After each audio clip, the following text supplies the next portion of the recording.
Welcome to BSP tutorial. Current affairs bits 2023.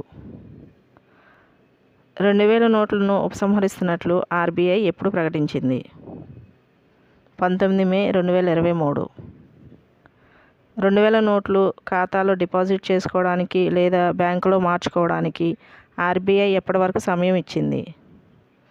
Answer 23 మే నుండి September 30 వరకు. 2000 నోట్ను దేని ద్వారా ఉపసంహరిస్తున్నట్లు ఆర్బీఐ ప్రకటించింది? క్లీన్ నోట్ పాలసీ ద్వారా. క్లీన్ నోట్ పాలసీ అంటే ఏమిటి? ఆన్సర్ ప్రజలకు మంచి నాణ్యమైన నోట్లు అందుబాటులో ఉండేలా ఆర్బీఐ అనుసరించే విధానమే క్లీన్ నోట్ పాలసీ. ఏప్రిల్ నెలలో జీఎస్టీ ఎంత వసూలు చేసిందని ఆర్థిక శాఖ గణాంకాలు మే 1న వెల్లడించాయి. ఆన్సర్ 1.87 లక్షల కోట్లు. 2022-23 ఏప్రిల్తో పోలిస్తే జీఎస్టీ ఎంత శాతం ఎక్కువగా ఉంది? 12%. ఏ ఈశాన్య నగరంలో అతిపెద్ద మల్టీపర్పస్ ఇండోర్ స్టేడియం నిర్వహిస్తున్నారు? షిల్లాంగ్. ఫిఫా ప్రపంచ కప్కు ఇండోనేషియా స్థానంలో ఏ దేశం ఆతిథ్యం ఇస్తుంది? అర్జెంటీనా.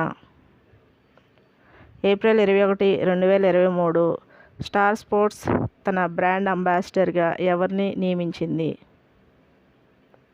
రిషబ్ పంత్. ప్రపంచ బ్యాంక్ లాజిస్టిక్స్ పనితీరు సూచిక 2023లో భారత ర్యాంక్ ఎంత? 38వ ర్యాంకు. క్లీనెస్ట్ డ్రైవ్లో ఏ రాష్ట్రం హడ్కో అవార్డును అందుకుంది? ఉత్తరప్రదేశ్. ఏ దేశంలో చిక్కుకున్న భారత పౌరులను ఇండియాకు తీసుకొచ్చేందుకు ఆపరేషన్ కావేరి చేపట్టారు? సూడాన్. సముద్ర గర్భ కేబుల్ ద్వారా తన power grid Saudi Arabia, United Arab ఎమిరేట్స్కు లింకు చేయడాన్ని ఏ దేశం పరిశీలిస్తుంది? భారతదేశం. ప్రపంచంలో మొట్టమొదట అబార్షన్ మాత్రను ఏ దేశ ఆరోగ్య మంత్రిత్వ శాఖ ఆమోదించింది? జపాన్. భారత వైమానిక దళానికి చెందిన మొదటి మహిళ రాఫెల్ పైలట్ పాల్గొని బహుళ దేశాల డ్రిల్ ఏ దేశంలో జరిగింది? ఫ్రాన్స్. 2023 కర్ణాటక నూతన ముఖ్యమంత్రిగా కాంగ్రెస్ ఎవరిని ఆమోదించింది? సిద్దిరామయ్య. 2023 కర్ణాటక నూతన ఉప ముఖ్యమంత్రిగా కాంగ్రెస్ ఎవరిని ఆమోదించింది? శివకుమార్. కర్ణాటక గవర్నర్ ఎవరు? తావర్చంద్ గెహ్లోట్. కొబ్బరి ఉత్పత్తుల వ్యాపారం, మార్కెటింగ్పై అంతర్జాతీయ సదస్సు ఏ నగరంలో జరిగింది? హైదరాబాద్.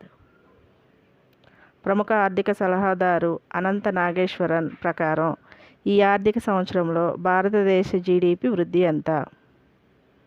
7%.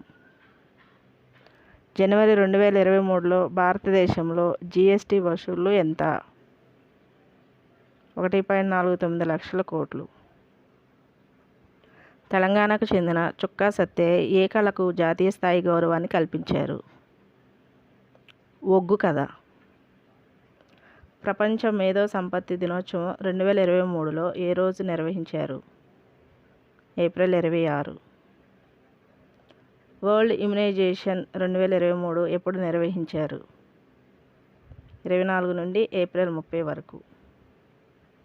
మొట్టమొదట గ్లోబల్ బౌద్ధ సదస్సును ఏ దేశం నిర్వహించింది? భారతదేశం. ఈ వీడియో మీకు నచ్చినట్లయితే లైక్ చేయండి, షేర్ చేయండి, సబ్స్క్రైబ్ చేయండి.